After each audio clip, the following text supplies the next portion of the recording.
know, when I started out, there were like, up until I worked in Formula One, I'd never worked with another person of colour. You know, there was no one for me to look to and say, oh, so in all of the feeder series that you worked in? Never. Like any junior category. Across how many years? I did like 3-4 years before my first job in Formula One, Yeah. you know, as like an apprentice and doing sort of contractor work and bits when I first started. And it wasn't really until I got into Red Bull, just before Lewis officially launched the Hamilton Commission, I got the opportunity to sit down with him and some other engineers in the paddock, and we sort of discussed what we felt the barriers were from our own experiences, and we sort of gave this sort of feedback to him. And I did a case study for the group that were doing all of this Hamilton Commission research.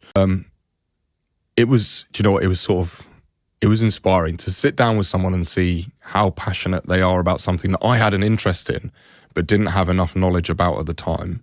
You know, like, because whilst I recognised that there were issues in the paddock, I was so early in my career, I was so focused on just making sure that I could do what I wanted to do, that I didn't have time or sort of an inclination to sort of worry about the bigger picture. I always got the impression from Lewis that it was something that it was like, this is important and it doesn't matter what other people think about it. It's important and we're going to change the sport, you know. And because of that sort of bravery that he had, you know, he is going to leave this industry in a much better place than he found it.